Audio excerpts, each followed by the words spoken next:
Bien sûr. Alors, laissez-moi remettre ça dans le contexte d'un programme important qui a été développé par l'hôpital américain et qui s'appelle Medical Talent.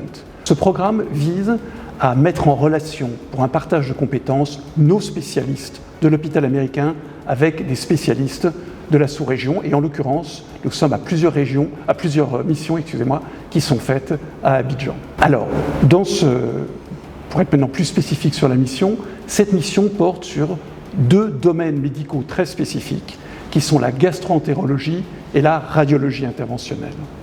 Cette mission sera menée par nos spécialistes, puisque nous avons 3 médecins qui viennent travailler avec leurs collègues, le professeur Luc Carsanti, qui est un gastro-entérologue, le docteur Antoine Akimé et le docteur Massimilio Di Primio, qui sont des radiologues interventionnels. Mais c'est très important de noter qu'ils partagent ces compétences avec leurs collègues ivoiriens, qui sont le docteur Sidibé, le professeur Cadio et le docteur Ewi de la PISAM. Alors, au cours de ces séjours, plusieurs centaines de patients sont vus en consultation pour finalement aboutir à quelques dizaines de patients qui sont effectivement pris en charge sur le plan thérapeutique, ce que vous comprenez bien, puisque d'une consultation ne débouche pas nécessairement, toute consultation ne débouche pas nécessairement sur une intervention. Et c'est pour ça qu'on passe de quelques centaines à quelques dizaines.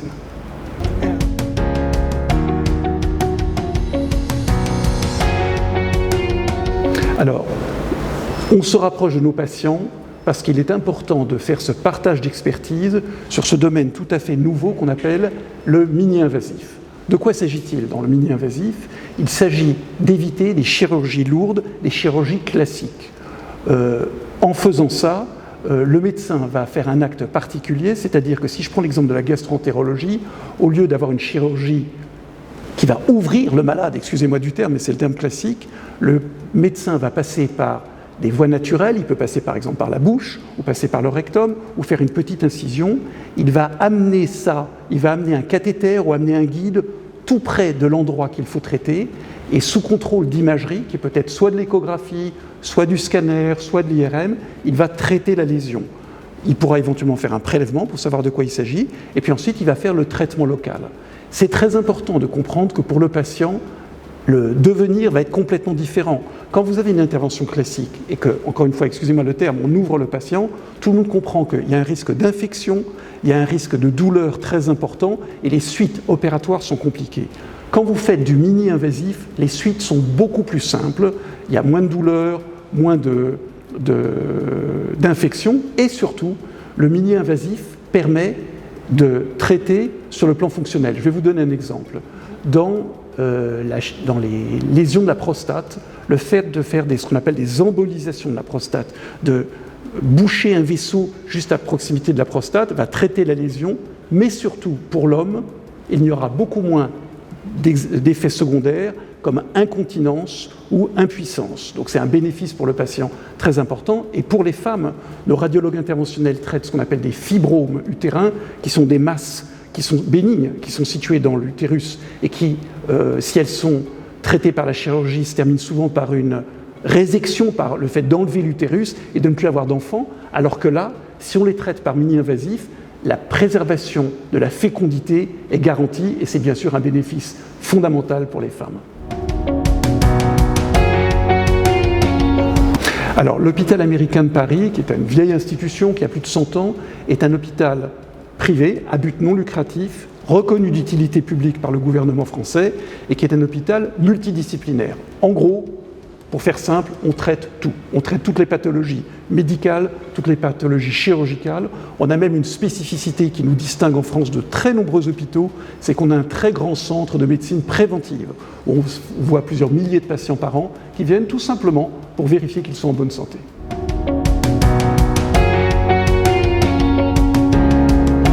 Donc la radiologie interventionnelle, c'est une radiologie qui est une alternative à la chirurgie classique dite invasive. Je pense que le mot invasif est assez explicite, il signifie qu'on va ouvrir le malade. Et là, au contraire, on va tout faire pour ne pas ouvrir le malade. C'est-à-dire, on ne va pas l'ouvrir, on va passer par les voies naturelles, où on va faire une toute petite incision, passer éventuellement par un vaisseau et être capable de traiter des pathologies de gastro-entérologie, des pathologies du foie, des pathologies de l'utérus, des pathologies de la prostate, mais sans avoir à avoir toutes les conséquences liées à des chirurgies classiques. Donc pour les patients, c'est une alternative vraiment très intéressante. Il faut que vous sachiez, à l'hôpital américain, actuellement, nous avons quasiment autant en volume d'interventions qui sont justement mini-invasives que d'interventions dites classiques. Donc ces dernières années, ça a pris une extension, ça a pris un développement absolument énorme.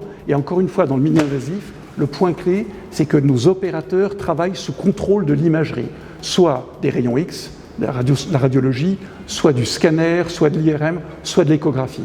Et ces techniques permettent à l'opérateur de visualiser, parfois à travers une caméra, il est au plus près de la lésion et il peut la traiter en temps réel. En temps réel, il voit sous contrôle d'imagerie ce qu'il va faire. Il peut faire retirer une lésion ou la traiter, et ça en temps réel. Donc il voit le résultat littéralement en temps réel, et c'est pour ça que ça a pris cette extension énorme ces dernières années.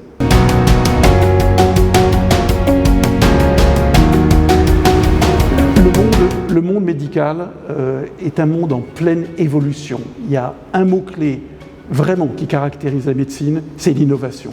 C'est phénoménal ce qui se passe en matière d'innovation. Innovation en matière de traitement, innovation en matière d'outils, innovation en matière de santé digitale. Et l'Afrique, vraiment, est un partenaire très important de cette innovation. On a vu à la suite du Covid, qui a été un épisode malheureux, mais on a vu comment il y a une sorte de redistribution des cartes actuellement de la santé dans le monde.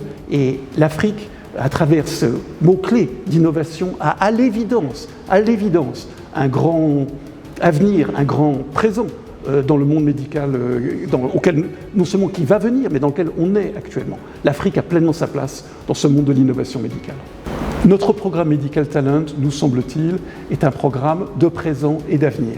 Parce que tout simplement, il vise à faire qu'au lieu que 100 malades africains se déplacent à l'étranger pour se faire soigner, on a quelques spécialistes français en l'occurrence qui viennent travailler avec leurs collègues à Abidjan et qui traitent des centaines de patients.